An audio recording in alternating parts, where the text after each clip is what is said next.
والعاقبۃ للمتقین والصلاۃ والسلام علی سید الانبیاء والمرسلین قال اللہ تعالی وتبارک فی القرآن المجید والفرقان الحمید بسم اللہ الرحمن الرحیم ما زاغ البصر وما طغى صدق اللہ مولانا العظیم وصدق رسولہ النبی الکریم الرؤوف الرحیم اللهم نور قلوبنا بالقرآن وزین اخلاقنا بالقرآن وادخلنا الجنة بالقرآن ونجنا من النار بالقرآن قال اللہ تعالی وتبارک فی شان حبیبہ مخبرا وآمرا ان اللہ وملائکتہ یصلون علی النبی یا ایھا الذین آمنوا صلوا علیہ وسلموا تسلیما الصلاۃ والسلام علیک یا رسول اللہ وعلی آلک واصحابک یا محبوب اللہ۔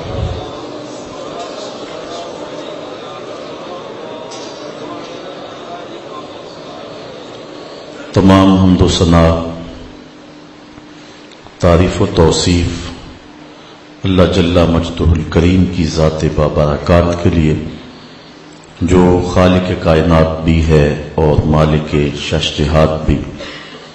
اللہ جل وعلا کی حمد و ثنا کے بعد حضور نبی اکرم شفیع امم رسول محتشم نبی مکرم اللہ کے پیارے امت کے سہارے رب کے محبوب دانائے غیوب مالک رقاب امم فخر عرب و عجم والی کون و مکان سیاہ لا مکان سید انس و جاں سرور لالا رخاں نیر تاباں سر نشین مہوشاں ماہ خوباں شہنشاہ حسینہ تتمہ دوراں سر خیل زہرہ جمالاں جلوہ صبح ازل نور ذات لم یزل باعث تکوین عالم فخر آدم و بنی آدم نیر بطہا رازدار ما اوہا شاہد ما طغا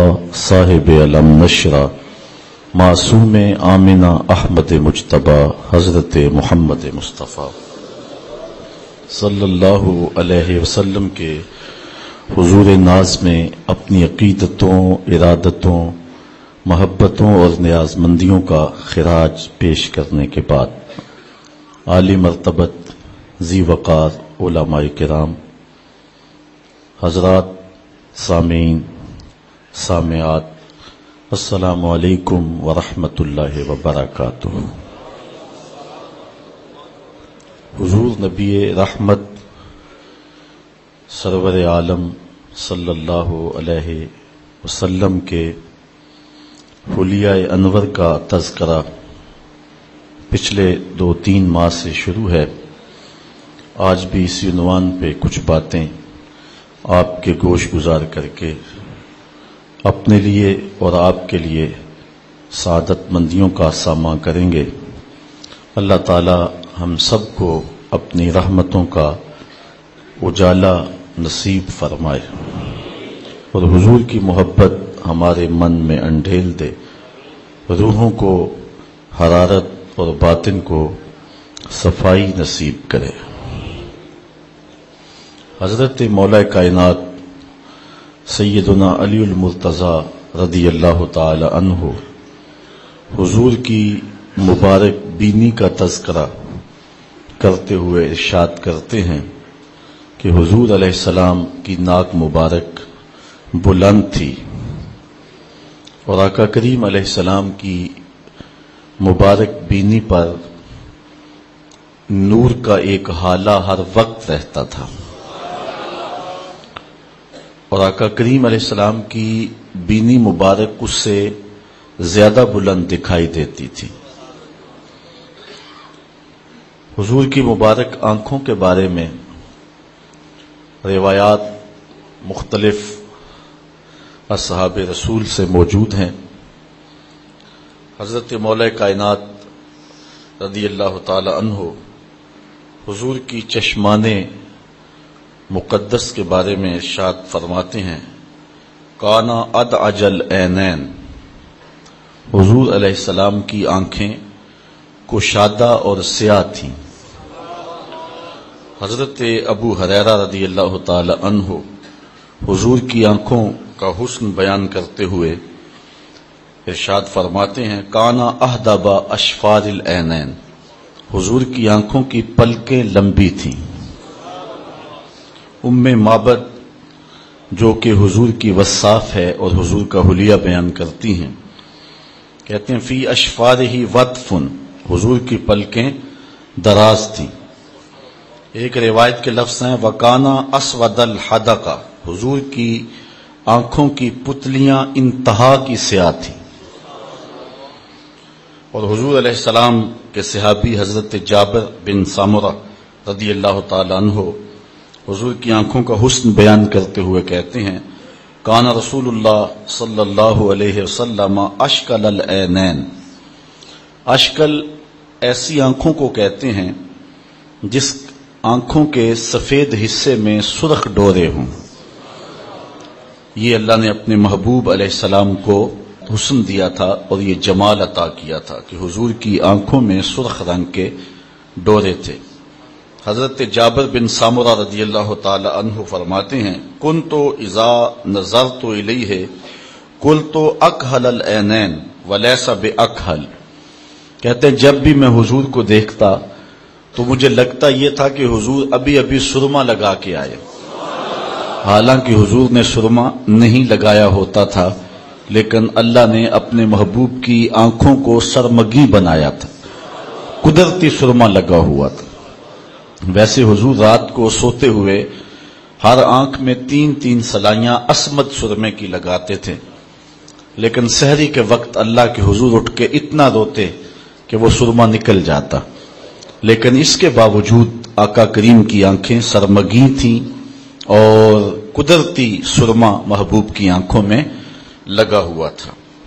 حضرت عبداللہ ابن عباس رضی اللہ تعالی عنہ روایت کرتے ہیں اپنے چچا جناب ابو طالب سے، وہ کہتے ہیں کہ حضور علیہ السلام بچپن میں جب صبح بیدار ہوتے تو ہوتا یہ ہے کہ جب بچے صبح اٹھتے ہیں تو ان کی آنکھوں میں میل کچیل ہوتا ہے اور بال الجھے ہوئے ہوتے ہیں، گال چپکے ہوئے ہوتے ہیں، لیکن کہتے ہیں کان الصبیان یصبحون غمسا شاسا ویصبح رسول اللہ دہینا کہیلا، کہتے ہیں بچے جب اٹھتے ہیں تو پراگندہ ہوتے ہیں، لیکن حضور جب صبح بیدار ہوتے تھے تو تیل لگا ہوا ہوتا تھا، سرما لگا ہوا ہوتا تھا۔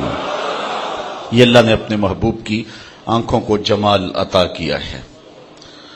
حضرت انس حضور کے خادم خاص ہیں، وہ حضور کی آنکھوں کا ایک اور حسن بیان کرتے ہیں، اور آنکھوں کا یہ ایک بہت بڑا حسن ہے جس کو مل جائے۔ وہ کہتے ہیں کان رسول اللہ صلی اللہ علیہ وسلم ابہر العینین، حضور کی آنکھیں دریا تھیں، یعنی آنکھوں میں خوف خدا کی وجہ سے ہر وقت آنسو بہا کرتے تھے، تو جس طرح دریا بہتے ہیں حضور کی آنکھیں خوف خدا میں رونے والی تھی۔ حضرت عطا تابی ہیں، کہتے ہیں میں عبداللہ ابن عمر رضی اللہ تعالیٰ عنہ اور حضرت عبید بن عمیر رضی اللہ تعالیٰ عنہما، ہم تینوں حضور سیدہ عائشہ رضی اللہ تعالیٰ عنہا کی خدمت میں ایک دن حاضر ہوئے اور جا کر کے کہا کہ حدثنی بِأَعْجَبَ مَا رَأَيْتَ مِن رسول اللہ صلی اللہ علیہ وسلم، کہ اماں جان حضور کی کوئی ایسی بات سناؤ جو بڑی عجیب ہو۔ ہم تینوں لوگ جب حاضر ہوئے اور یہ بات عرض کی تو حضرت عطا کہتے ہیں کہ ام المومنین سیدہ عائشہ رو پڑی اور فرمانے لگی آقا کی ہر بات ہی عجیب تھی، اور پھر انہوں نے ایک بات سنائی۔ کہتی ہیں کہ ایک دن حضور علیہ السلام تشریف لائے اور میرے حجرے میں حضور جلوہ فراز تھے، رات کا کچھ حصہ بیتا تو فرمانے لگے اتازنین لی فی عبادت ربی، اے عائشہ مجھے اللہ کی عبادت کے لیے تم جو ہے وہ اجازت نہیں دیتی ہو؟ تو میں نے عرض کی کہ حضور میں نے روکا کب ہے، آپ مختار ہیں۔ تو حضور علیہ السلام نے مصلی بچھایا فرماتی ہیں کہ اتنا روئے کہ میں نے دیکھا کہ حضور کی جھولی مبارک آنسوؤں سے تر ہو گئی۔ پھر حضور نے تھوڑی دیر آرام کیا اور اس کے بعد حضور پھر دوبارہ مصلی پہ تشریف فرما ہوئے اور اتنا روئے، ثم بکا حتی رأیت دموعہ قد بلت الارض، اتنا روئے کہ حضور کے آنسوؤں سے زمین بھی بھیگ گئی۔ تو کہتے ہیں اسی اثناء کے اندر حضرت بلال حبشی رضی اللہ تعالی عنہ حاضر ہو گئے۔ وہ جب اذان ہوتی تو حضور کی خدمت میں حاضر ہوتے کہ حضور جماعت تیار ہے، تو وہ جب حاضر ہوئے تو حضور زاروں کے تار رو رہے تھے۔ تو انہوں نے عرض کی کہ حضور آپ کیوں رو رہے ہیں؟ تو حضور نے فرمایا اے بلال میں کیوں نہ روں، جب یہ آیت اتری ہے ان فی خلق السماوات والارض واختلاف اللیل والنہار، یہ آیت حضور نے پڑھی، فرمایا کہ یہ آیت مجھے رونے پہ مجبور کرتی ہے، اور میں جب اللہ کی قدرتوں پہ تفکر کرتا ہوں تو پھر زاروں قطار روتا ہوں۔ اس طرح ساری رات حضور آنسو میں گزار دیتے اور اللہ کے حضور اتنی کثرت کے ساتھ روتے کہ حضرت انس کہتے ہیں کان رسول اللہ صلی اللہ علیہ وسلم ابہر العینین، حضور کی آنکھیں دریا جیسی تھیں۔ حضور نبی رحمت صلی اللہ علیہ وسلم کی مبارک آنکھوں کا رخ زیادہ زمین کی طرف ہوتا، جب دیکھتے تو آسمان کی طرف کم دیکھتے، زیادہ حضور زمین کی طرف دیکھتے۔ نظرہ الی الارض اکثر من نظرہ الی السماء، آسمان کی طرف بھی حضور کی نگاہیں اٹھتی تھیں لیکن زیادہ دیر حضور زمین کی طرف دیکھا کرتے تھے، اور جب حضور کی نگاہیں اٹھتی تھی تو پھر اللہ جبریل کو بھیجتا تھا، قد نرا تقلب وجہک فی السماء، محبوب تیرے چہرے کو ہم بار بار آسمان کی طرف پلٹتے ہوئے دیکھتے ہیں۔ اللہ اکبر۔ تو محبوب اگر پروگرام بن گیا ہے قبلہ تبدیل کرنے کا تو پھر دیر نہ کیجیے، ابھی رخ پھیر لیجیے۔ قبیلہ بنو سلمہ کی مسجد ہے، ظہر کی نماز ہے، 2 رکعتیں پڑھی جا چکی ہیں، 2 رکعتیں ابھی باقی ہیں، خاطر آتر میں بات آئی قبلہ بدل جائے تو کیا خوب ہو، تو ابھی دل میں خیال آیا اور خیال سے ہی آسمان کی طرف نظریں اٹھی تو جبریل امین حاضر خدمت ہو گئے، رب کا سندیسہ لے کر، رب کا پیغام لے کر۔ محبوب اگر پروگرام بن گیا ہے تو پھر دیر نہ کیجیے، ابھی رخ پھیر لیجیے۔ یا اللہ تیری نماز تو پوری ہو لے، کہا میری نماز بعد میں پوری ہوگی، پہلے تیری مرضی پوری ہوگی۔ اللہ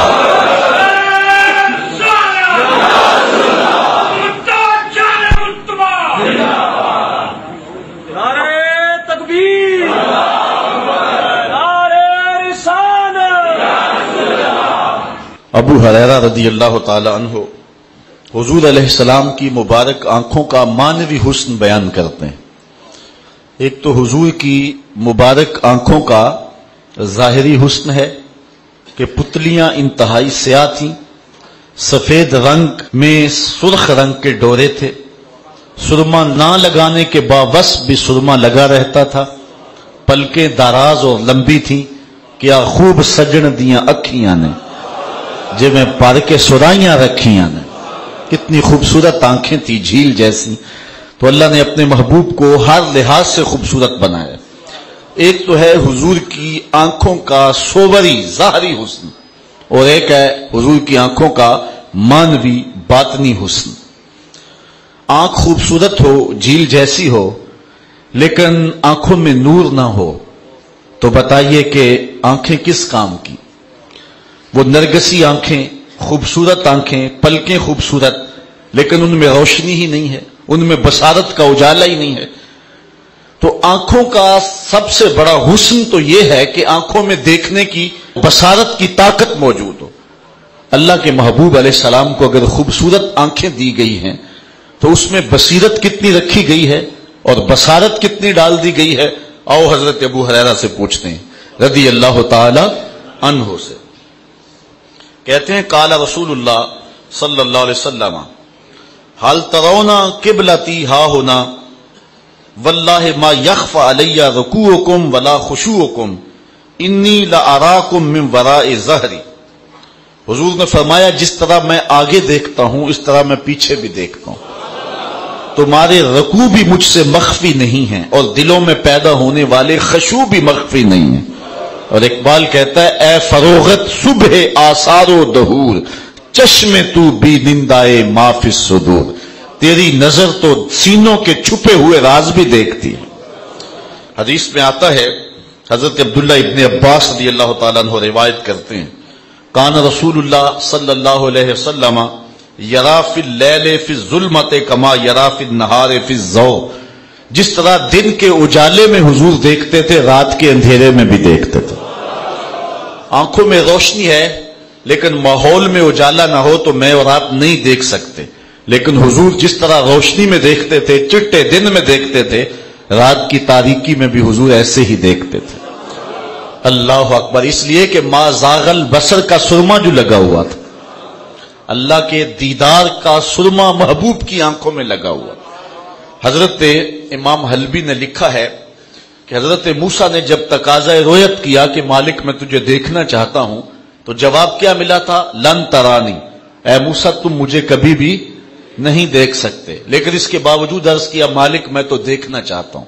علماء کہتے ہیں یہ شوق فراواں کیوں تھا؟ جب کہہ دیا گیا کہ تم نہیں دیکھ سکتے تو بار بار تقاضا کیوں تھا؟ علماء کہتے ہیں اللہ کا کلام سنا تھا اس لیے تڑپ تھی. جس کے کلام میں اتنا لطف ہے دیدار کا مزہ کیا ہوگا. عرض کرتے تھے مالک میں تو تجھے دیکھنا چاہتا ہوں. کہا اچھا اس پہاڑ کو دیکھو اگر یہ اپنی جگہ پہ ٹھہرا رہا تو تم مجھے دیکھ لو گے. اللہ تعالیٰ نے اس پہاڑ پر اپنی تجلی صفاتی کا پرتو ڈالا. اور صوفیاء کہتے ہیں کہ وہ بھی سوئی کے نکے کے کروڑویں حصے کے برابر تھا اور پہاڑ اس جلوے کی تاب نہ لا سکا. طور جلنے لگا. خرا موسیٰ سائے کا قرآن نے بتایا حضرت موسیٰ علیہ السلام بھی تاب نہ لا سکے. لیکن جب ہوش آئی تو کہا مالک میں تیری بارگاہ میں رجوع کرتا ہوں تیری بارگاہ میں میں توبہ کرتا ہوں. اللہ اکبر. لیکن اس کے باوصف حضرت موسیٰ علیہ السلام کی نگاہوں میں اتنی تیزی آ گئی تھی. کالی رات کے اندھیرے میں کالے پتھر پر کالے رنگ کی چیونٹی کو 9 فراسخ دور سے 1 فرسخ 3 میل کا ہوتا ہے 27 میل دور سے 50 کلومیٹر دور سے کالے رنگ کے پتھر پر کالے رنگ کی چیونٹی کو شب دیجور کی ظلمتوں میں چلتا ہوا دیکھتے بھی تھے. اور اللہ کا کلام سننے سے کانوں میں ایسی برکت آئی تھی کہ اس کے قدموں کے چلنے کی آواز کو سنتے بھی تھے. یہ اللہ نے حضرت موسیٰ علیہ السلام کو طاقت عطا کی ہے. اصل بہت بڑی غلطی ہوتی ہے نبی کے حواس کو اپنے حواس پہ قیاس کیا جائے یا اپنے حواس پر نبی کے حواس کو قیاس کیا جائے. اللہ نے نبیوں کو جو قوتیں عطا کی ہیں وہ فراواں ہیں. آپ قرآن اٹھائیے سورہ النمل ہے. حضرت سلیمان جا رہے ہیں 3 میل دور چیونٹی نے حضرت سلیمان علیہ السلام کو آتے ہوئے دیکھا.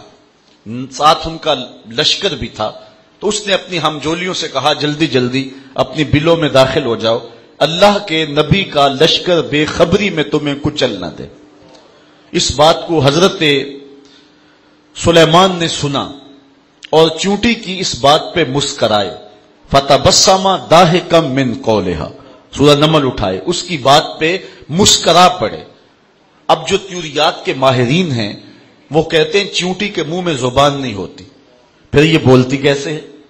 اس کے منہ کے قریب باریک سے 2 ریشے ہوتے ہیں. جب اس نے بات کرنی ہوتی ہے تو ان بالوں کو قریب کر کے مناسب مقدار میں رگڑتی ہے. اس رگڑ سے جو آواز پیدا ہوتی ہے اس سے اپنی ہمجولی کو کوئی میسج کنوے کر رہی ہوتی ہے. حضرت سلیمان کی شان یہ ہے 3 میل دور چیونٹی کے 2 بالوں کے رگڑنے سے جو آواز پیدا ہوتی ہے اس کو بھی سنتے ہیں اور اس سے جو مفہوم نکلتا ہے اس کو بھی سمجھتے ہیں. اور یہ اس نبی کی شان ہے جو مسجد اقصی میں مقتدی بن کے تیرے نبی کے پیچھے کھڑا تھا. جب مقتدی کی یہ شان ہے تو مقتدا کی شان کا عالم کیا ہوگا. تو حضرت موسیٰ علیہ السلام اللہ کا دیدار گو تاب نہ لا سکے اور وہ بھی تجلی ذاتی نہیں تھی تجلی صفاتی تھی. اس کا بھی پرتو تھا عکس تھا سایہ تھا ظلال تھا اور وہ بھی تاب نہ لا سکے اور پہاڑ بھی جل اٹھا. لیکن آنکھوں میں دیدار الہی کا سرما تو لگ گیا نا چمک تو پڑی نا، اتنی نگاہ تیز ہو گئی، کالی رات کے اندھیرے میں کالے پتھر پر کالے رنگ کی چیونٹی کو 9 فراسخ دور سے دیکھتے بھی تھے اور اس کے قدموں کی آہٹ کو سنتے بھی تھے۔ یہ اس کی نگاہ کا عالم ہے کہ جس نے تجلی صفاتی کے پرتو کو پہاڑ پر پڑتے ہوئے دیکھا اور تاب نہ لا سکا، اور جس نے دیکھا اور آنکھ بھی نہیں جھپکی، اس محمد عربی کی نگاہوں کا عالم کیا ہوگا، جس کے بارے رب کہہ رہا ہے ما زاغ البصر وما طغى، میرا محبوب نہ آنکھ جھپکتا ہے اور نہ آنکھ کے اندر جو ہے وہ طغیانی آتی ہے۔ اللہ اکبر۔ دنیا کے اوپر آپ نے نہیں دیکھا ہوگا، ضابطہ یہی ہے دنیا کا کہ نظر منظر کی تعریف کرتی ہے۔ آپ خوبصورت منظر دیکھتے ہیں تو آپ کہتے ہیں، آج کل لوگ شمالی علاقہ جات میں جاتے ہیں تو کہتے ہیں جناب کیسا منظر ہے، برف پوش وادیاں، پربتوں پہ اگے ہوئے درخت، پھوٹتے ہوئے جھرنے، بہتی ہوئی ندیاں۔ اقبال نے بھی کوئی ایسا منظر دیکھا تھا کشمیر میں تو اس نے بے ساختہ کہا تھا من خدارا آنجا دیدم بے حجاب، میں نے اس کے جلوے یہاں بے حجاب دیکھے، میں نے رب کو وہاں بے نقاب دیکھا ہے۔ نظر منظر کو دیکھتی ہے۔ دنیا کا ضابطہ یہ ہے کہ نظر منظر کی تعریف کرتا ہے۔ آپ نے یہی سنا ہوگا، کسی شخص کو دیکھیں خوبصورت ہو تو بندہ کہتا ہے یار قدرت کا کیسا شاہکار تھا۔ لوگ آتے ہیں حج اور عمرے کے بعد پھر مدینے کی گلیوں کے قصے سناتے ہیں کہ نہیں؟ تو دنیا کا ضابطہ یہی ہے کہ جب نظر منظر کو دیکھتی ہے تو نظر منظر کی تعریف کرتی ہے، لیکن معراج کی شب یہ ضابطہ بدل گیا۔ جب نظر نے اس منظر کو دیکھا تو منظر پکار اٹھا ما زاغ البصر وما طغى، کیسی آنکھ ہے، نہ بھٹکتی ہے نہ بہکتی ہے۔ اللہ اکبر۔ تو جس نگاہ نے تجلی صفاتی کے پرتو کو دیکھا اس نگاہ کے کیا کہنے، اور جس نگاہ نے جلوہ ذات جو ہے وہ ڈائریکٹ دیکھا اس محمد عربی کی نگاہوں کا عالم کیا ہے۔ اسی لیے فرمایا انی ارا ما لا ترون واسمع ما لا تسمعون، جو میں دیکھتا ہوں وہ تم نہیں دیکھتے اور جو میں سنتا ہوں وہ تم نہیں سنتے۔ ہمارے بزرگ فرمایا کرتے تھے، اللہ ان کی قبر پہ کروڑوں رحمتیں نازل فرمائے۔ ترمذی کی حدیث ہے، جب میاں بیوی آپس میں الجھ پڑتے ہیں گھر کے اندر تو بیوی شوہر کو کوسنے دیتی ہے کہ جب سے تیرے گھر آئی ہوں میرا تو قرار لٹ گیا، ماں باپ کے گھر میں کیسی آسودہ حال زندگی تھی، میں تو مصیبت میں پھنس گئی ہوں، تیرے ساتھ میرا نکاح ہوا ہے۔ تو جب وہ اس کو کوسنے دیتی ہے تو اس مرد صالح کی بننے والی بیوی حور منظر دیکھتی ہے جنت سے، اور جنت کہاں ہے؟ 7 آسمانوں کے اوپر۔ ایک آسمان کتنی دور ہے؟ عربی نسل گھوڑا سر پٹ دوڑے بغیر کسی وقفے کے 500 سال کے بعد پہلے آسمان تک پہنچے، پھر اتنی موٹائی، پھر 2 آسمانوں کے درمیان فاصلہ، پھر دوسرا آسمان، پھر آگے اللہ حاضل قیاس۔ لیکن جنت وہاں اور وہاں سے حور دیکھتی بھی ہے اور اس لڑائی کی آواز کو سنتی بھی ہے اور جواب بھی دیتی ہے۔ قاتل کلا، تیری خرابی ہو، اسے کیوں تنگ کرتی ہے، یہ تو چند دن تیرے پاس ہے، یہ تو میرا شوہر ہے۔ یہ کون کہتی ہے؟ حور۔ اور کہاں سے دیکھتی ہے؟ جنت سے۔ اور جنت کہاں ہے؟ 7 آسمانوں کے اوپر سدرا کے پاس۔ اور حور کون ہے؟ میرے نبی کے غلام کی بننے والی بیوی ہے۔ جب میرے نبی کے غلام کی بننے والی بیوی کی نگاہوں کا عالم ہے کہ وہ جنت سے دیکھتی ہے، یارو مدینہ تو دور ہی کوئی نہیں۔ تو کہا انی ارا ما لا ترون واسمع ما لا تسمعون، جو میں دیکھتا ہوں وہ تم نہیں دیکھتے اور جو میں سنتا ہوں وہ تم نہیں سنتے۔ حضرت عقبہ بن عامر رضی اللہ تعالیٰ عنہ سے ایک روایت لیتے ہیں، امام بخاری نے روایت کی ہے، امام مسلم نے بھی روایت کی ہے۔ حضرت عقبہ بن عامر کہتے ہیں کہ رسول کریم نے ارشاد فرمایا وَإِنَّ مَوْعَدَكُمُ الْحَوْض وَإِنِّي لَأَنظُرُ إِلَيْهِ مِن مَقَامِ هَذَا، فرمایا تمہارا وعدہ حوض ہے، حوض کوثر، وہاں پہ ملاقات ہوگی۔ اللہ اکبر۔ وہاں سے تمہیں جام بھر بھر کے پلائے جائیں گے۔ حضور نے فرمایا میں یہاں کھڑے ہو کے اب بھی اسے دیکھ رہا ہوں۔ حضرت ثوبان رضی اللہ تعالیٰ عنہ روایت کرتے ہیں کہ حضور نے ارشاد فرمایا ان اللہ زوال الارض حتی رأیت مشارقها ومغاربها، اللہ نے میرے لیے دھرتی کو سمیٹ دیا ہے، دھرتی کو میرے لیے سمیٹ دیا ہے، میں اس دھرتی کے مشرق کو بھی دیکھتا ہوں، اس کے مغرب کو بھی دیکھتا ہوں، کوئی چیز محبوب کی نگاہوں سے پوشیدہ نہیں ہے، ہر چیز محبوب کی نگاہوں میں۔ سنو حضور علیہ السلام فرماتے ہیں قرب قیامت میں جب دجال آئے گا تو میرے کچھ غلام اس کے مقابلے میں نکلیں گے، بخاری کی روایت ہے، میرے غلام اس دجال کے مقابلے میں آئیں گے، میں اپنے ان غلاموں کو جانتا ہوں، انی لعارف اسماءہم، میں ان کو نام بنام جانتا ہوں۔ بات ختم نہیں ہوئی، واسماء آبائہم، ان کے باپوں کے ناموں کو بھی جانتا ہوں۔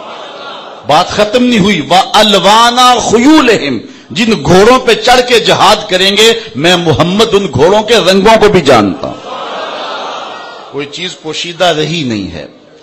اللہ اکبر۔ آپ جانتے ہیں ہوا ہے جنگ موتا، تو حضور اس میں خود شریک نہیں ہوئے تھے، تو آقا کریم علیہ السلام مدینے میں تھے اور موتا کے مقام پہ لڑائی ہو رہی تھی، اور حضور مدینے میں بیٹھ کے موتا میں ہونے والی لڑائی کا حال سنا رہے تھے۔ اللہ اکبر۔ حضور نے فرمایا کہ اب جھنڈا حضرت زید کے ہاتھ میں ہے، پھر فرمایا فاصیبا، انہیں شہید کر دیا گیا، پھر کہا اب جھنڈا عبداللہ ابن رواحہ کے پاس ہے، پھر فرمایا وہ بھی شہید کر دیا گیا، اور حضور کی آنکھوں میں آنسو تھے، حضور روتے جا رہے تھے۔ اچانک حضور کے چہرے پہ خوشی آئی اور آقا کریم نے فرمایا اب جھنڈا اللہ کی تلوار خالد بن ولید کے ہاتھ میں آ گیا، اور اللہ تعالیٰ فتح عطا فرمائی ہے۔ اور جب لوگ واپس غزوہ موتا سے آئے، اللہ اکبر، تو جو حضور نے بتایا تھا ایسے ہی ہوا۔ یار حضور تو حضور ہے، حضور کی شان تو وراء الورا ہے۔ حضرت عمر بیٹھے ہیں مسجد نبوی کے ممبر پہ، نہامد میں جنگ ہو رہی ہے، 1 مہینے کی مسافت ہے، حضرت ساریہ امیر لشکر ہیں، حضرت عمر رضی اللہ تعالیٰ عنہ خطبہ دے رہے ہیں، ادھر حضرت ساریہ پہاڑ کو چھوڑ کے آگے بڑھنے لگے، دشمن پیچھے سے آنے لگا، حضرت عمر نے یہاں سے کہا یا ساریہ الجبل، اے ساریہ پہاڑ نہیں چھوڑنا، یہ شان ہے خدمتگاروں کی، سرکار کا عالم کیا ہوگا۔ حضرت غوث اعظم شیخ عبد القادر جیلانی محبوب سبحانی فرماتے ہیں میں مشرق میں ہوں اور میرا مرید مغرب میں ہو، اس کا وہاں سے پردہ اٹھنے لگے میں یہیں سے ڈھانپ دوں، یہ شان ہے خدمتگاروں کی، سرکار کا عالم کیا ہوگا۔ تو اللہ نے اپنے محبوب علیہ السلام کو وہ پیاری آنکھیں عطا کی ہیں جو مانوی اور صوبری لحاظ سے ہر لحاظ سے خوبصورت ہیں، اور کیوں نہ ہو ان آنکھوں میں دیدار رب کا سرما لگا ہوا۔ سنیے حضور فرماتے ہیں، حضرت عبد الرحمن بن عائش روایت کرتے ہیں، قال رسول اللہ صلی اللہ علیہ وسلم رأیت ربی عز وجل فی احسن صورہ، اللہ تعالیٰ جل شانہ کو میں نے احسن صورت میں دیکھا ہے۔ اللہ اکبر۔ اعلی حضرت نے یہاں حد کر دی، لوگ جھگڑے میں پڑے رہے، ترازو گاڑ کے بیٹھے رہے، نظر کو، علم کو، سماعت کو تولتے رہے۔ اعلی حضرت نے شعر بھی کہا، دلیل بھی دے دی، کہتے ہیں اور کوئی غیب کیا تم سے نہاں ہو بلا، جب خدا ہی نہ چھپا تم پہ کروڑوں درود۔ سب سے بڑا غیب تو وہ ہے جب اس نے بھی پردے اٹھا دیے تو باقی کچھ چیزیں پیچھے رہ گئی۔ تو محبوب حق کی آنکھوں میں دیدار الہی کا سرما لگا تو حضور کی نظروں سے کوئی چیز پوشیدہ نہیں رہی۔ دعا کرو حضور کی نگاہ فیض نصیب ہو جائے۔ اللہ اکبر۔ اقبال کہتا ہے کہ گرد تو گردد حریم کائنات، گرد تو گردد حریم کائنات، از تو خواہم یک نگاہ التفات۔ حضور میں ایک نگاہ کا سوال لیے کھڑا ہوں، مست آنکھیں رضا ما ذاق کے کجلے والی، گر میری سمت بھی اٹھیں تو مقدر جاگے۔ تو دعا کرو حضور کا دیدار ہم سب کو نصیب ہو۔ حضور علیہ الصلوۃ والسلام کی مبارک ابرو، اس کے بارے میں روایت دیکھتے ہیں حضرت ہند بن ابو حالہ رضی اللہ تعالی عنہ سے، کہتے ہیں کان رسول اللہ صلی اللہ علیہ وسلم ازج الحواجب صوابغ فی غیر کرن بینہما ارق یجرہ الغضب۔ حضور علیہ الصلوۃ والسلام کے جو مبارک ابرو ہیں وہ تھوڑا سا درمیان میں فاصلہ لیے ہوئے تھے، اور 2 ابروؤں کے درمیان ایک رگ تھی، اور جب آقا کریم غصے میں آتے تو وہ رگ پھڑکنے لگتی۔ اعلی حضرت فرماتے ہیں چشمائے مہر میں موج نور جلال اس رگے ہاشمیت پہ لاکھوں سلام. اللہ اکبر. اچھا، حضور کے ابروؤں کے بارے میں دو روایات ہیں. ایک روایت یہ کہ حضور کے ابرو ملے ہوئے ہیں. یہ روایت کان رسول اللہ صلی اللہ علیہ وسلم دقیق الحاجبین، حضور کے ابرو جو ہیں وہ ملے ہوئے تھے، آپس میں ملے ہوئے بھی تھے. جدا ہونے کی روایت بھی ہے. وعن علی ان کان رسول اللہ صلی اللہ علیہ وسلم مقرون الحاجبین، حضور علیہ السلام کے مبارک ابرو جو ہیں وہ آپس میں ملے ہوئے تھے. دقیق کی تشریح کی ہے اور ازج کی تشریح کی ہے طولہ و دقتہ و صبوغہ الی مؤخر العین. اس کا مطلب یہ ہے کہ ابرو پتلے تھے، آپس میں جڑے ہوئے تھے اور آنکھ کے آخری گوشے تک جاتے تھے. اچھا، بعض نے کہا حضور کے ابرو جڑے ہوئے ہیں، بعض نے کہا کہ حضور کے ابرو جو ہیں وہ درمیان میں فاصلہ تھا. تو آؤ اس پر میں ایک بات آپ کے سامنے رکھوں. آپ جانتے ہیں کہ حضرت اویس کرنی رضی اللہ تعالی عنہ تابعی ہیں. حضور کا دور پایا ہے، صحابی نہیں بنے. آقا کریم قمیض کے بٹن کھولتے اور یمن کی طرف رخ کرتے اور کہتے مجھے یار کی خوشبو آ رہی. صحابہ نے کہا وہ کون ہے جو آپ جس سے اتنا پیار کر رہے ہیں اور وہ آپ کو ملنے بھی نہیں آیا؟ فرمایا اس کی بوڑھی اور نابینا ماں ہے جس کی خدمت اسے میرے حضور آنے سے روکے ہوئے. یہ لوگوں نے اپنا خانہ ساز دین بنایا کہ ماں فالج میں تڑپ رہی ہے اور بیٹا جہاد کرنے جا رہا ہے. ماں کو سخت ضرورت ہے اور بیٹا تبلیغی گشت کرنے گیا ہوا ہے. ماں کو سخت حاجت ہے اور بیٹا جا کے پیر کے دربار پہ بیٹھا ہوا ہے. یہ مکے والا پیر تو شے ہی کوئی نہیں، غوث اعظم سے فیض نہیں مل سکتا اگر ماں راضی نہ ہو. پہلا مرشد ماں ہے. حضرت بایزید کہتے ہیں میں نے اپنی ماں کے آگے ہاتھ جوڑے، میں نے کہا اماں تیرے حق ادا کروں یا رب کے حق ادا کروں؟ اپنے حق تو معاف کر دے، رب کو میں راضی کر لیتا. ماں نے کہا جا بیٹے میں نے اپنے حق معاف کر دی. 12 سال جنگلوں میں گھومتا رہا. ایک دن بستان کے قریب سے گزر رہا تھا، دل میں خیال آیا چلتے چلتے ماں کو سلام کر جاؤں. دروازے کو دستک دینے لگا. رات کا موقع تھا، سردیوں کا موسم تھا. اس احساس نے ہاتھ روک لیا، ساری زندگی ماں کو سکھ تو دیا کوئی نہیں، دکھ بھی کیوں دیتے ہو؟ تو کہتے ہیں میں دروازے کے ساتھ لگ کے بیٹھ گیا اور ساری رات کاٹ دی. جب سحری کا وقت ہوا تو اندر سے جو نالی آتی تھی اس سے پانی آیا. میں سمجھ گیا میری ماں تہجد کے لیے اٹھی. دروازے کو دستک دی، اندر سے آواز آئی بیٹا بایزید ٹھہرو ابھی آئی. مائیں بیٹوں کے دستک کے انداز سے بھی جانتی ہیں یہ کس بیٹے کے ہاتھوں کا لمس ہے. میں بارسلونا کے ایئرپورٹ پہ کھڑا تھا کہ وہاں مجھے ایک بینچ سے یوں محسوس ہوا جس طرح کوئی ہم زبان بول رہا ہے، تو غیر اختیاری طور پہ ادھر لڑک گیا. تو وہ انڈین لوگ تھے اور اپنے ایک دوست کو الوداع کرنے آئے تھے. تو میں نے اس سے گپ شپ شروع کی. میں نے کہا کہ بتاؤ کتنا عرصہ ہوا، کتنی دیر بعد جا رہے ہو؟ تو مجھے کہنے لگا کہ 27 سال 3 ماہ کے بعد جا رہا ہوں. بس آیا تھا اور ایسا پھنسا کہ اتنا طویل عرصہ گزر گیا. جب آیا تھا تو ان فوان شباب تھا، اب بڑھاپا طاری ہو رہا ہے، اور بڑی حسرت سے کہنے لگا کہ پتہ نہیں میرے گھر والے مجھے پہچانتے بھی ہیں یا کہ نہیں. تو میں نے کہا اور کوئی پہچانے یا نہ پہچانے، ماں تیرے قدموں کی آہٹ سے ہی پہچانیں گی. یہ میرے بیٹے کے قدموں کی آواز لگتی ہے. بایزید کہتے ہیں کہ میں دروازے پہ دستک دی نا تو اندر سے ماں نے کہا بیٹے بایزید ٹھہرو میں ابھی آئی. 12 سال کے بعد آیا تھا. ماں نے ہاتھوں کے لمس سے پہچان لیا کہ یہ میرے بیٹے کے ہاتھوں کی آواز ہے. تو ماں نے دروازہ کھولا. میرے بکھرے ہوئے بال، پھٹے ہوئے کپڑے، پراگندہ حالت.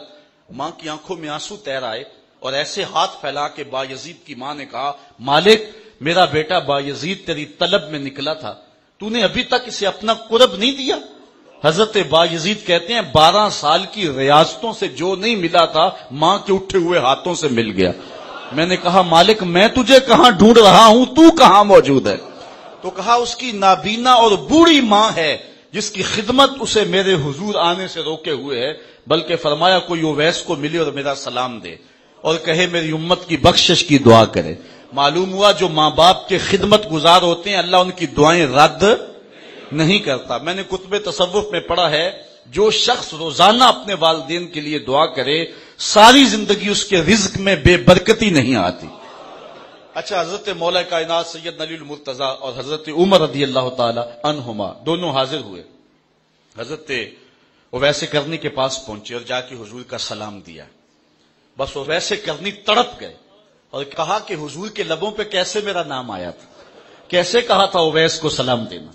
جب یہ امڑتے ہوئے محبتوں کے جذبات دیکھے تو کہا اتنا پیار حضور سے تو تم حضور کو ملنے کیوں نہیں آئے؟ صہیب روم سے آ گئے، سلمان فارس سے آ گئے، بلال حبشے سے آ گئے، یمن تو کوئی دور بھی نہیں تھا، تو جب اتنا پیار ہے اور اتنی تڑپ کہ سلام سن کے وجد طاری ہو گئے تو حضور کو ملنے کیوں نہیں آئے؟ تو حضرت اویس نے بات کے رخ کو بدلتے ہوئے کہا اچھا تم نے میرے حضور کو دیکھا ہے؟ انہوں نے کہا شام سویرے رہتی حضور کی خدمت میں تھے۔ کہا بتاؤ پھر حضور کے ابرو جڑے ہوئے تھے یا کھلے ہوئے تھے؟ یہ ایک دم حیرت میں ڈوب گئے۔ تو حضرت اویس بولے مجھے پوچھ لو، جس نے نہیں دیکھا اسے پوچھ لو۔ کوئی دور سے دیکھتا تو اسے جڑے ہوئے نظر آتے، قریب آ کے دیکھتا تو کھلے ہوئے نظر آتے۔ اس لیے بعض نے دور سے دیکھا تو کہا حضور کے ابرو جو ہیں وہ جڑے ہوئے تھے، اور جنہوں نے قریب سے دیکھا تو انہوں نے کہا نہیں کھلے ہوئے تھے۔ اچھا حضرت حاجی امداد اللہ مہاجر مکی علیہ رحمہ وہ حضور کے ابروؤں کا ذکر کرتے ہیں اور جھوم جاتے ہیں، اور پھر کیا کہا انہوں نے؟ عید گاہے ماں غریباں کوئے تو، عید گاہے ماں غریباں کوئے تو، اے حلالے عید ماں ابروئے تو۔ کہتے ہیں ہماری عید گاہ تو تیری گلی ہے اور ہماری عید کا چاند تیرے ابرو ہی تو ہیں۔ اللہ اکبر۔ اور اعلی حضرت بولے خم زلف نبی ساجد ہے محراب ہر دو ابرو میں۔ حضور کے دو ابروؤں کے درمیان یہ محراب بنتا تھا، اور آقا کریم علیہ السلام کی زلفیں لٹک کے کبھی دو ابروؤں کے درمیان آ جاتے اور حضور یہاں سجدہ کرتے۔ حضرت جابر بن سمرہ رضی اللہ تعالی عنہ فرماتے ہیں کہ رأیت رسول اللہ صلی اللہ علیہ وسلم یسجد علی قصاص شعرہ، حضور ان بالوں کے اوپر سجدہ فرمایا کرتے۔ تو اعلی حضرت نے تخیل باندھا، فرماتے ہیں حضور کے ابرو لٹک کے، حضور علیہ السلام کے مبارک بال لٹک کے دو ابروؤں کے محراب میں جب آتے تو پھر منظر کیا ہوتا؟ یہ محراب بنتی اور خمدار ابرو سجدے میں ہوتے، تو پھر انداز یہ ہے خم زلف نبی ساجد ہے محراب ہر دو ابرو میں، خدایا تو ہی والی ہے سیاہ کاران امت کا، خدایا تو ہی والی ہے سیاہ کاران امت کا۔ حضور نبی رحمت صلی اللہ علیہ وسلم کے مبارک کان، دور و نزدیک کے سننے والے وہ کان، کان لال کرامت پہ لاکھوں سلام۔ حضرت ابو ہریرہ رضی اللہ تعالیٰ عنہ فرماتے ہیں فی عینیہ حمرہ حسن اللحیہ حسن الفم تام الاذنین، حضور کی آنکھوں میں سرخی تھی، داڑھی خوبصورت تھی، منہ حضور کا خوبصورت تھا، اور کان مکمل تھے، مکمل یعنی حسن و جمال میں مکمل۔ اللہ اکبر۔ حضرت عائشہ رضی اللہ تعالیٰ عنہ فرماتی ہیں حضور کے کانوں کا حسن کہ حضور علیہ السلام کی مبارک زلفیں حضور کے کانوں کو چھپا لیتی تھی، اور حضور کی سیاہ خمدار زلفیں تھیں، اور کبھی ایسا ہوتا کہ زلفیں ہٹتی اور حضور کے کان زلفوں کے اندر سے نظر آتے، تو پھر ذرا دیکھیے منظر۔ کہتی ہیں وَتَخْرُجُ الْأُذُنُ بِبِيَاضِهَا مِنْ تَحْتِ ذَلِكَ الْغَدَائِرِ کانما تو کا دل کواکب الدریات بین ذالک السواد۔ کہتے ہیں جب اچانک حضور کے بال ہٹتے اور نیچے سے حضور کے کان مبارک نظر آتے تو ایسے لگتا کالی بدلیاں ہٹی ہیں اور ستارے نظر آنے لگے۔ اللہ اکبر۔ اور حضور علیہ السلام کے جس طرح کان ظاہری طور پہ خوبصورت ہیں، باطنی حسن بھی حضور کو کانوں کا دیا گیا۔ فرمایا انی ارا ما لا ترون و اسمع ما لا تسمعون، جو میں دیکھتا ہوں وہ تم نہیں دیکھتے، اور جو میں سنتا ہوں وہ تم نہیں سنتے ہو۔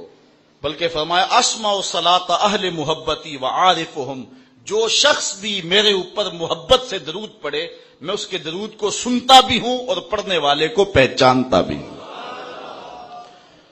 حضرت میمونہ رضی اللہ تعالی عنہ فرماتی ہیں کہ ایک دن تہجد کا وقت تھا، حضور علیہ السلام میرے ہاں موجود تھے، وضو کرنے کے لیے تشریف لے گئے تو اچانک حضور علیہ السلام نے فرمایا لبیکا لبیکا لبیکا نصرتا نصرتا نصرتا، تیری مدد ہو گئی، میں آ گیا، میں حاضر ہوں۔ یہ حضور نے تین بار فرمایا۔ حضرت میمونہ فرماتی ہیں فلما خرج رسول اللہ صلی اللہ علیہ وسلم قلت یا رسول اللہ صلی اللہ علیہ وسلم سمیتو کا تقولو فی متوضائکا لبیک ثلاثا و نصرت ثلاثا تکلم انسانا فہل کانا معک احد فقال ھذا راجز یستصرخنی، کہا حضور آپ وضو خانے میں گئے ہیں اور آپ نے 3 مرتبہ کہا لبیک، 3 مرتبہ کہا نصرت، وہاں کوئی شخص تھا جس سے آپ بات کر رہے تھے؟ تو حضور نے فرمایا کہ بنو خزاعہ کا راجز مجھ کو پکار رہا تھا۔ اصل واقعہ اس طرح ہوا، آپ جانتے صلح حدیبیہ کے موقع پہ حضور علیہ السلام نے ایک معاہدہ کیا تھا اہل مکہ کے ساتھ۔ عرب میں قبائل 2 طرح کے ہوتے تھے، ایک اصیل ہوتے اور ایک ان کے حلیف ہوتے۔ جو بڑے قبائل ہوتے وہ خود لڑائی کرتے اور خود اپنے معاہدے کرتے، اور جو چھوٹے قبائل ہوتے تھے وہ ان کے ساتھ شامل ہو جایا کرتے تھے۔ تو بنو خزاعہ شامل ہو گئے حضور کے ساتھ اور بنو بکر شامل ہو گئے قریش کے ساتھ۔ اب جو اصیل قبائل ہوتے ان کے اوپر لازم ہوتا کہ اپنے حلیفوں کا دفاع کرنا، اور جو حلیف ہوتے وہ اپنے اصیل قبائل کے ساتھ جو ہے وہ مل کے جنگوں میں شامل ہوتے اور ان کی مدد کرتے۔ اب حضور نے بنو خزاعہ کے ساتھ جو ہے وہ معاہدہ کر لیا، قریش کا معاہدہ ہو گیا جو ہے وہ بنو بکر کے ساتھ، لازمی طور پہ یہ آپس میں مخالف قبائل تھے۔ اب حضور کا معاہدہ بنو خزاعہ کا معاہدہ ہے، قریش کا معاہدہ بنو بکر کا معاہدہ ہے۔ اب قریش جو ہے وہ کچھ نہیں کر سکتے تھے، بنو خزاعہ کو تنگ نہیں کر سکتے، کہ کریں گے تو پھر یہ سیدھا سیدھا معاہدہ توڑنے والی بات ہوگی۔ بنو بکر کا اور بنو خزاعہ کا آپس میں ٹکراؤ تھا۔ ایک دن سحری کے وقت رات کے اندھیرے میں قریش کو ہمراہ لے کر کے بنو بکر نے بنو خزاعہ کی بستیوں پر دھاوا بول دیا، اور انہوں نے بنو خزاعہ کے بڑے بندے قتل کر دیے، ان کی عورتیں کاٹ دی، اور بنو خزاعہ کے خلاف اس لڑائی میں قریش شامل ہوئے بنو بکر کے ساتھ۔ لیکن بنو خزاعہ کے لوگوں نے دیکھ لیا کہ قریش بھی بنو بکر کی پشت پہ ہیں، اور ہمارے ساتھ جو ظلم ڈایا ہے، یہ غضب توڑا ہے، یہ قریش نے توڑا ہے، ورنہ بنو بکر کو یہ جرأت نہیں ہو سکتی تھی کہ ہمارے خلاف جو ہے وہ اٹھ کر کے ہماری بستیوں میں آ کے ہمارا قتل عام کیا جائے۔ تو بنو خزاعہ کا راجس، اس کا نام تھا عمر بن سالم خزائی، وہ مکہ المکرمہ چلا گیا اور حرم کے سین میں کھڑا ہو گیا اور مدینے کی طرف منہ کر کے حضور کو فریاد کی کہ ہمارا معاہدہ آپ کے ساتھ ہے اور ہم آپ کے حلیف اور ہمارے اوپر یہ شب خون مارا جا رہا ہے۔ یہ وقت تھا تہجد کا اور حضور ادھر وضو کر رہے تھے، ادھر بنو خزاعہ کے راجس عمر بن سالم خزائی نے چیخ ماری اور پکارا، حضور نے مدینے سے کہا میں آ گیا، تیری مدد کے لیے پہنچ گیا، اور فتح مکہ پھر ہوا ہے، اور حضور علیہ الصلوۃ والسلام نے پھر 10,000 کا لشکر لے کر کے جو ہے وہ مکے آئے ہیں۔ یہ قریش نے معاہدہ توڑا تھا بنو خزاعہ کے ساتھ ظلم کر کے۔ تو حضور علیہ السلام کی سماعت کا عالم یہ ہے کہ مکے سے ایک حلیف پکار رہا ہے تو حضور مدینے سے سن رہے ہیں۔ اچھا یہاں غور کرنا ہوگا، وہ حلیف ابھی مسلمان نہیں ہوئے تھے، تو جو غیر مسلم بھی ہوں لیکن معاہدہ حضور سے ہو گیا ہے، حلیف حضور کے ہیں، تو وہ پکارے تو حضور مدینے میں سنیں، تو اگر امتی پکارے تو نبی پھر نہیں سنے گا؟ بندہ مٹ نہ جائے آقا پہ تو وہ بندہ کیا ہے، بے خبر ہو جو غلاموں سے وہ آقا کیا ہے، دور طیبہ سے جب بھی میں تڑپا کبھی ان کو حالات کی سب خبر ہو گئے۔ حضور کی پیشانی کے بارے میں فرمایا حضرت ہند بن ابی حالہ نے، کان رسول اللہ صلی اللہ علیہ وسلم واسع الجبین، حضور کی پیشانی جو ہے وہ کشادہ تھی۔ حضرت ابو ہریرہ فرماتے ہیں کان رسول اللہ مفاد الجبین، حضور کی پیشانی کشادہ تھی۔ اور ایک روایت میں کان رسول اللہ اجل الجبین اذا طالع جبینہ من بین الشعر او طالع من فلک الشعر او عند اللیل او طالع بوجهه علی الناس ترا جبینہ کانہ السراج المتوقد یتلالع کانوا یقولون ہوا صلی اللہ علیہ وسلم۔ حضرت ابو ہریرہ فرماتے ہیں کہ حضور کی پیشانی اتنی اجلی تھی کہ کبھی بال ہٹتے یا حضور کسی مجلس میں تشریف لاتے یا دور سے حضور نظر آتے، پیشانی کی چمک دیکھ کے لوگ کہتے وہ رسول اللہ آ گئے۔ اللہ اکبر۔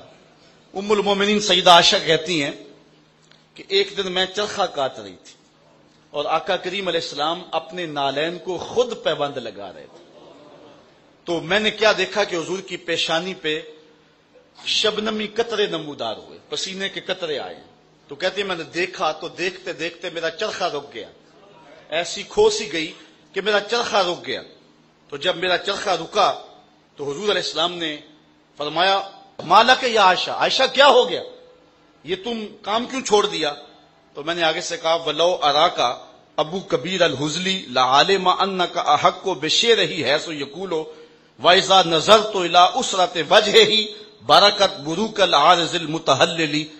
میں نے کہا حضور ابو کبیر حزلی اگر آج آپ کی پیشانی دیکھ لیتا نا، اس نے جو تصوراتی محبوب کی پیشانی کے حسن کا نقشہ کھینچا ہے تو وہ کہتا میرا محبوب یہی ہے۔ اللہ اکبر، یہ پیشانی تھی اللہ نے اپنے محبوب کو عطا کی۔ اور اعلیٰ حضرت فرماتے ہیں جس کے ماتھے شفاعت کا صحرا رہا اس جبین سعادت پہ لاکھوں سلام۔ حضرت ہند بن ابی حالہ فرماتے ہیں کان رسول اللہ صلی اللہ علیہ وسلم عظیم الہامہ، حضور کا سر بڑا تھا، حضور کا سر بڑا تھا۔ حضرت علی المرتضیٰ فرماتے ہیں کان رسول اللہ ضخم الراس، حضور کا سر کشادہ تھا، سر کی کشادگی موزونیت کے ساتھ تھی، اور بڑے سر سرداروں کے ہوتے۔ اور اعلیٰ حضرت فرماتے ہیں جس کے آگے سرے سربراہ خم رہے اس سرے تاج عزت پہ لاکھوں سلام۔ اللہ اکبر۔ حضور علیہ السلام کے مبارک بالوں کی کہانی سنیے۔ حضرت انس کہتے ہیں کانا شعر النبی صلی اللہ علیہ وسلم رجلا لا جاد ولا سبتا، حضور علیہ السلام کے مبارک بال جو ہیں وہ ہلکا سا خم لیے ہوئے تھے، نہ بالکل گنگریالے نہ بالکل سیدھے۔ اور حضرت انس کہتے ہیں کانا شعر رسول اللہ الی نصف اذنیہ، حضور کے مبارک بال نصف کان تک تھے۔ حضور نے زلفیں رکھی ہیں صرف حج کے موقع پہ اور عمرے پر حضور نے حلق کروایا، باقی ساری زندگی حضور نے زلفیں رکھی ہیں، اور یہ حضور کی سنت ہے۔ تو حضور کے مبارک بال جو ہیں وہ نصف کان تک تھے۔ اور ایک روایت میں آتا ہے کہ عظیم الجمہ الی شہمت اذنیہ، کانوں کی لوؤں تک تھے۔ اور ایک روایت میں آتا ہے لہو شعر یضرب منکبیہ، حضور کے مبارک بال کندھوں کا بوسہ لیا کرتے تھے۔ یعنی کئی طرح کی روایات، ایک روایت میں نصف کان تک، ایک روایت میں کانوں کی لوؤں تک، ایک روایت میں جو ہے وہ حضور علیہ السلام کے مبارک بال جو ہیں وہ حضور علیہ الصلوۃ والسلام کے کندھوں تک گئے ہوئے تھے۔ اب علماء نے اس کی تطبیق کی ہے کہ جب حضور بال کٹواتے تھے تو نصف کان تک کٹوا دیتے، پھر بڑھتے بڑھ کے کندھوں تک جب پہنچ جاتے تو پھر دوبارہ کٹوا دیتے۔ اس لیے جس نے نصف کان تک دیکھے انہوں نے یہ کہہ دیا، جس نے نیچے دیکھے اس نے یہ کہہ دیا، اور جس نے اس سے نیچے دیکھے اس نے وہ کہہ دیا۔ اور آقا کریم نے یہ بھی ارشاد فرمایا من کان لہ شعر فلیکرمہ، جو بال رکھے اس کو چاہیے کہ سوار کے بھی رکھے۔ یکسر دہن راسہ وتسریہ لحیتہ، حضور علیہ السلام اپنے سر کو تیل زیادہ لگایا کرتے تھے اور اپنی داڑھی مبارک کو جو ہے وہ سیدھا رکھا کرتے تھے۔ کبھی حضور حجامت کرواتے تو لوگوں کے بخت جاگ جاتے۔ حضرت انس سے ایک روایت سنیے، کہتے ہیں کہ ایک دن حضور نے حجامت کرائی، حج کا موقع تھا۔ ثم دعا بالحلاق، حضور علیہ السلام نے جو ہے وہ حجام کو بلایا، وناول الحالق شقہ الایمن، حضور نے اپنی دائیں جانب حلاق کے آگے کی، فحلقہ، تو اس نے آپ کے بال مبارک کاٹ دیے۔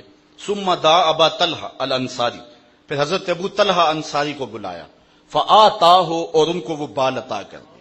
ثم ناول شقہ الیسر، پھر اپنی بائیں جانب حجام کے آگے کی، فقال اہلک، اور فرمایا اب یہاں سے بال کاٹو۔ فحلقہ، اس نے بال کاٹے، فآتاہ ابا طلحہ، وہ بال بھی حضرت ابو طلحہ انصاری کو دے دیے۔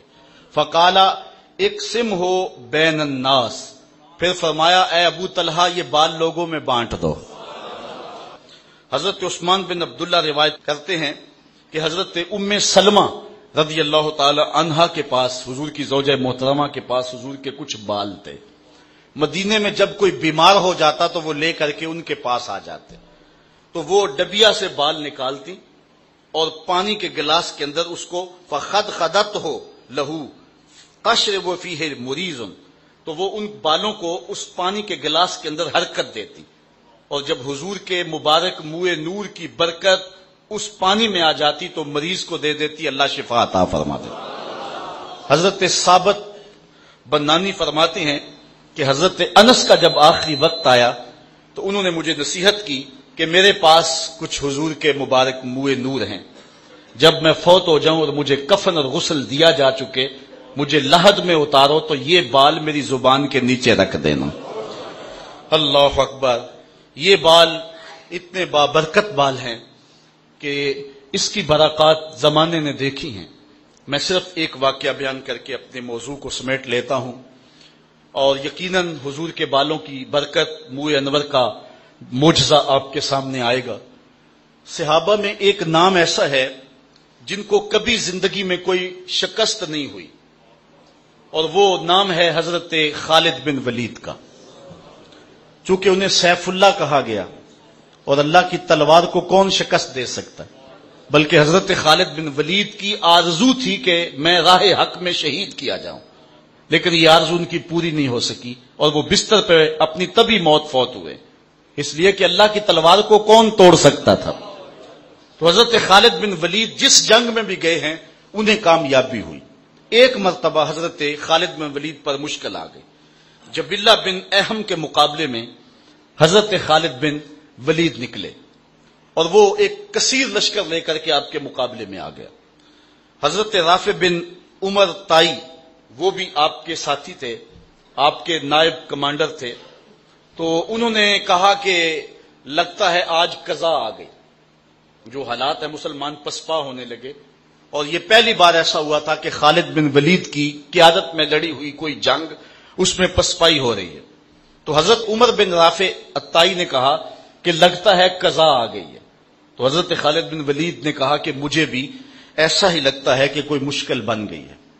ادھر یہ پسپا ہو رہے ہیں، ادھر حضرت ابو عبیدہ کو حضور مدینے میں خواب میں ملے اور کہا تم یہاں بیٹھے ہوئے ہو، اللہ کے شیر پہ مشکل بنی ہوئی ہے. بس رات کے موقع پہ حضرت ابو عبیدہ نے اعلان کروا دیا، کہا جلدی تیار ہوئے مجاہد، حضرت خالد بن ولید کی مدد کو پہنچنا ہے. ایک دم قافلہ تیار ہو گیا. وہ تو ہر وقت تیار رہتے تھے، مجاہد نبی کے راستے کے، حق کی راہوں کے مسافر. یہ لشکر تیار ہو کے حضرت ابو عبیدہ کی قیادت کے اندر جب نکلا تو راستے کے اندر انہوں نے ایک منظر دیکھا کہ لشکر سے تھوڑا سا ہٹ کر کے ایک نقاب پوش سوار بھی ساتھ ساتھ چلتا جا رہا ہے. تو حضرت ابو عبیدہ نے اپنے جاسوس سے کہا کہ جاؤ اس کو دیکھو یہ کون ہے، اور کچھ لوگ لے جاؤ اور اس کو پکڑ کے لے آؤ. جب لوگ ان کے قریب گئے تو انہوں نے کہا کہ میرے قریب نہ آنا، میں حضرت خالد بن ولید کی بیوی ام تمیم ہوں. تو کہا کہ تم رات کے موقع پہ لشکر کے ساتھ اس مشکل حالت میں کیوں جا رہی ہو؟ تو انہوں نے کہا کہ جب حضرت ابو عبیدہ نے اعلان کروایا نا کہ جنگ کے لیے نکلو، حضرت خالد بن ولید پہ مشکل آئی ہوئی ہے، تو میں پریشان ہو گئی کہ اللہ کے اس شیر پر کبھی مشکل آئی تو نہیں تھی، تو کیا ہوا؟ تو میں نے جب غور کیا تو ان کی ٹوپی گھر رہ گئی ہے جس میں حضور کے منہ مبارک سیے ہوئے ہیں، اور جب بھی وہ جنگ پہ جاتے ہیں تو وہ ٹوپی نہیں بھولتے. تو آج وہ میں نے غور کیا کہ ان پہ مشکل کیوں آئی ہے، تو میں نے غور کیا تو ٹوپی گھر پڑی ہوئی ہے، میں ان کو ان کی امانت دینے جا رہی ہوں. یہ لشکر جب پہنچا ادھر حضرت خالد بن ولید نے جبلہ بن اہم کے مقابلے کے اندر محاذ کو سنبھالا ہوا تھا کہ اچانک 2-3 سوار آگے بڑھے اور جدھر وہ جاتے ہیں دشمن کو دھکیلتے چلے جاتے ہیں. حضرت خالد بن ولید نے دیکھا کہ ایک نقاب پوش سوار بھی ان سواروں میں ہے، تو آپ نے اپنے گھوڑے کو ایڑ لگائی اور آگے بڑھ کے کہا اے نقاب پوش تو کون ہے، تیری تلوار کے آگے کوئی ٹھہرتا ہی نہیں ہے. تو اس نے تھوڑا سا پردہ سرکایا، کہا مجھے پہچانتے نہیں؟ آنا زوجتوں کا ام تمیم، میں تمہاری بیوی ام تمیم ہوں، اور تم حضور کے بالوں والی ٹوپی بھول آئے تھے، تمہیں دینے آئی ہوں. اور پھر آگے بڑھ کے ان کو ٹوپی دی. حضرت خالد بن ولید نے ٹوپی سر پہ رکھی، اللہ نے اسی دن فتح عطا فرما دی. اللہ اکبر. سنو حضور کے بالوں کی کہانی. ایک دن حضور نے غسل کر کے اپنے بالوں میں سے ایک بال الگ کیا اور فرمایا من ازا شارۃ من شاری فالجنۃ علیہ حرام، جس نے میرے بالوں میں سے ایک بال کی اذیت دی، ایک بال کی توہین کی، ایک منہ نور کی جو ہے وہ توہین کی، فرمایا اس کے اوپر جنت حرام ہے. اللہ اکبر. اللہ کے محبوب علیہ الصلوۃ والسلام کا حلیہ یہ ایک ایسا عنوان ہے کہ برسوں بھی بیان کریں تو اس عنوان کا حق ادا نہ ہو، لیکن میں نہیں سمجھتا کہ میں اپنی بات کو مکمل کروں جب تک اس خاتون کی کہانی نہ سناؤں جس نے حضور کا حلیہ بیان کیا اور حد کر دی. اللہ اکبر. یہ ایک خاتون ہے بنو خزاعہ کی، عاتقہ بنت خلف. بن معبد بن ربیعہ، جسے ام معبد کہتے ہیں۔ موسم ہے ہجرت کا، حضور اس کے گھر کے قریب سے گزرے اور کہا کچھ کھانے کے لیے ہے؟ اس نے کہا کہ اس وقت ہمارے پاس کچھ نہیں ہے۔ لو کان عندنا ما آوزکم الکرا، ہم وہ لوگ ہیں اگر ہمارے گھر میں مہمان آ جائے تو ہم فخر سمجھتے ہیں، لیکن آج اتفاق یہ ہے مہمان بھی اتنے سونے آئے اور ہمارے گھر میں کھانے کے لیے کچھ ہے بھی نہیں۔ ایک جانب ایک بکری بندھی تھی لاغر سی، فرمایا اگر تم کہو تو اس کا دودھ دو لیں۔ اس نے کہا اس کی کھیری میں دودھ کہاں، اس کی ہڈیوں میں گودا بھی نہیں ہے، اگر یہ چلنے کے قابل ہوتی تو ریوڑ کے ساتھ نہ جاتی۔ حضور نے فرمایا اگر تم کہو تو ہم دودھ دھو لیں۔ اس نے کہا مجھے کیا اعتراض ہو سکتا۔ حضرت ابو بکر صدیق نے آگے بڑھ کے بکری کو کھولا، حضور نے اپنا دست برکت اس بکری کی پشت پہ رکھا، اس نے جھرجری لی، ٹانگیں چوڑی کر دی اور اس کی کھیری میں دودھ اتر آیا۔ آقا کریم نے فرمایا گھر کے برتن لاؤ۔ ام معبد نے چھوٹا سا برتن پیش کیا، ظاہر ہے بکری کا دودھ کتنا ہوتا ہے، راوی کہتا ہے جب حضور نے دودھ دوہا تو جھاگ اٹھنے لگی، پھر دوسرا برتن، تیسرا برتن، چوتھا برتن، حتیٰ کہ ام معبد کے گھر کی تھالیاں بھی دودھ سے بھر گئی۔ حضور نے پیا، حضور کے ساتھیوں نے پیا، ام معبد نے پیا، اس کے بچے نے پیا۔ حضور نے برکت کی دعا دی، چلے گئے۔ ام معبد کو حضور کا نام پوچھنا یاد نہ رہا۔ اللہ اکبر، لیکن وہ حضور کے جمال میں کھو گئی۔ شام کو ابو معبد، ام معبد کا شوہر، جب بکریوں کا ریوڑ لے کر کے آیا نا تو اس نے کچی کلی پہ نور برستے دیکھا۔ چند لمحوں کے لیے ٹھہرے تھے تم جس پیڑ کے نیچے، سنا ہے آج تک اس پیڑ کا سایہ مہکتا۔ ابو معبد نے دیکھا تو کہا آج ہمارے گھر میں اجالے کیسے؟ تو ام معبد نے کہا ہمارے گھر میں آج ایک مبارک شخص آیا تھا۔ حضور کا نام تو پوچھنا یاد نہیں رہا، لیکن اپنے طور پہ نام رکھ لیا مبارک۔ ابو معبد نے کہا وہ مبارک کیسا تھا؟ تو ام معبد حضور کا حلیہ بیان کرنے لگے۔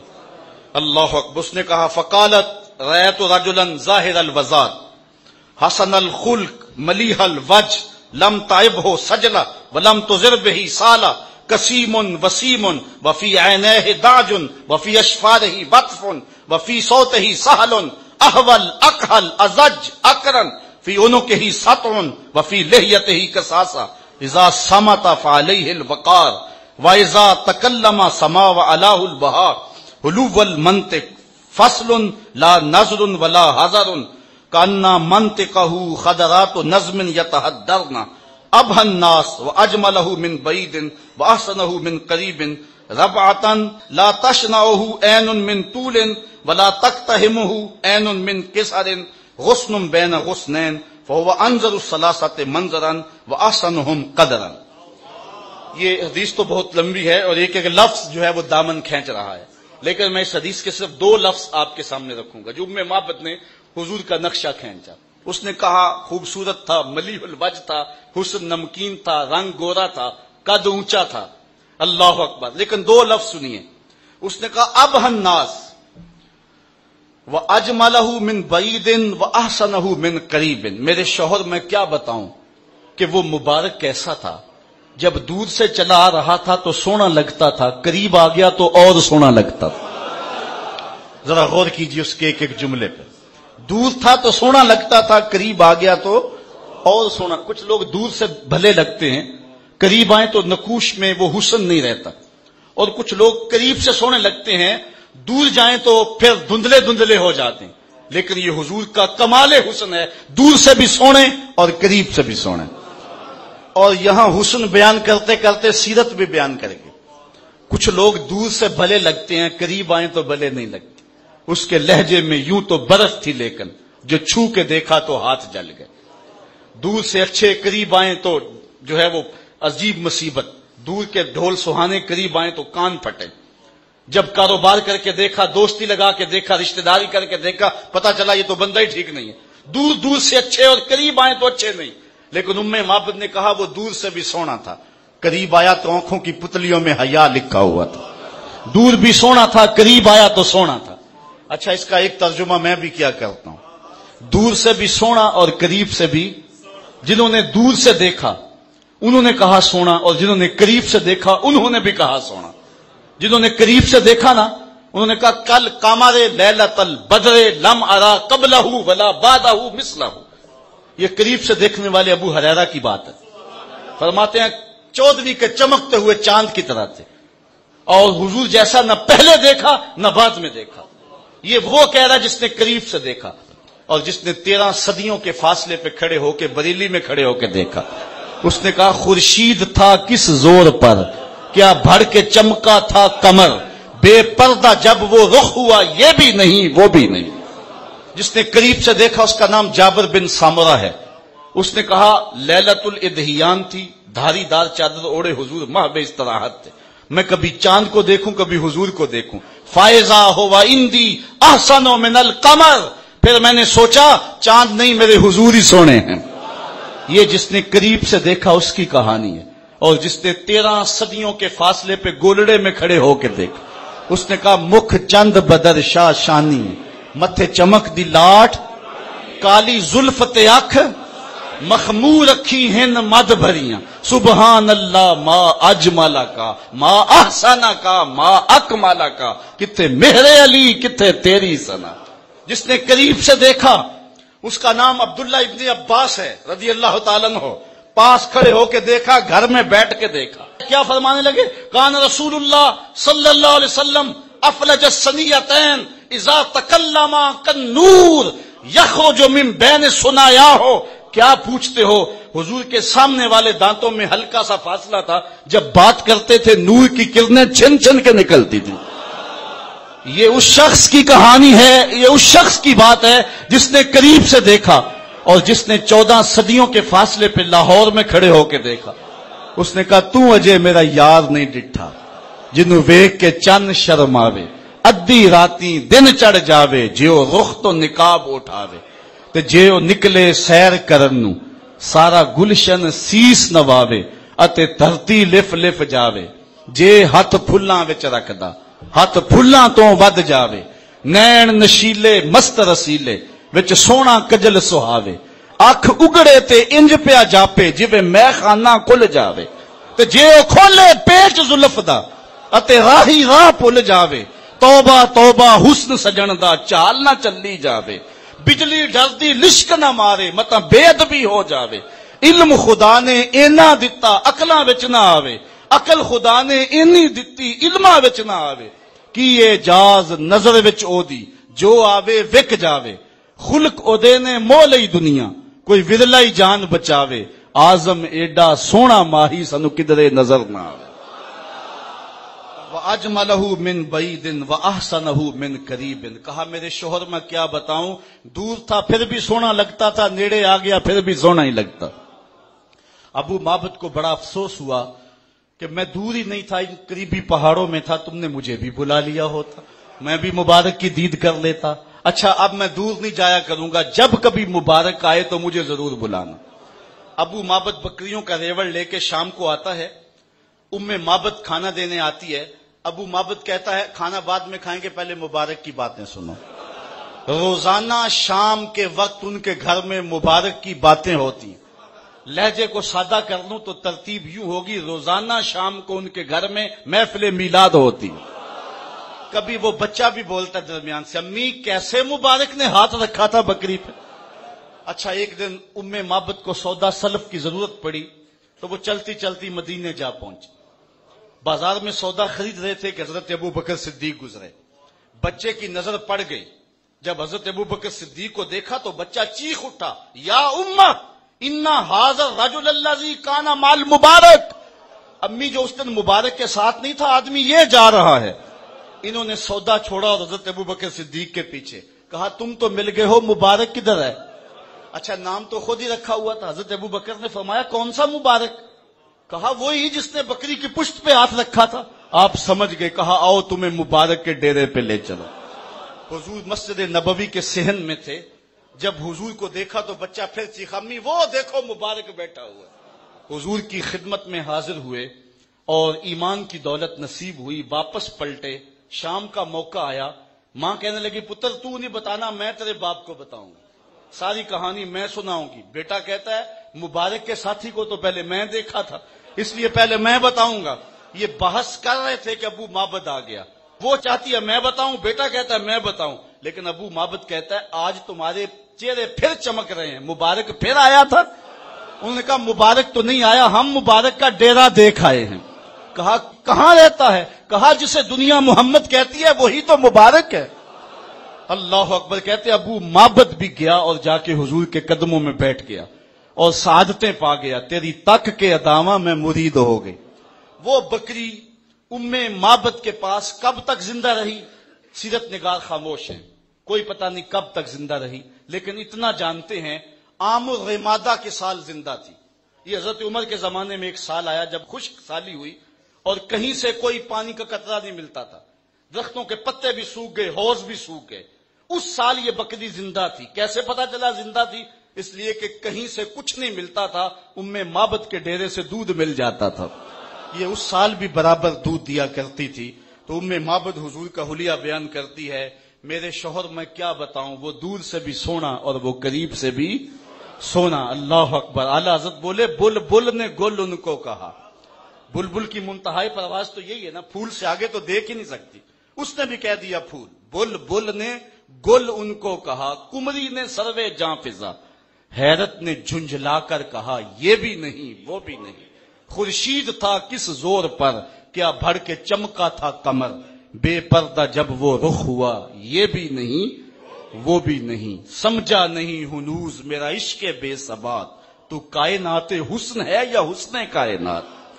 آفاق کے ہر ہر گوشے میں قرآن سنا کر دم لینا، اب رکنا نہیں اب تھمنا نہیں، فردوس میں جا کر دم لینا، آفاق کے ہر ہر گوشے میں قرآن سنا کر دم لینا، اب رکنا نہیں اب تھمنا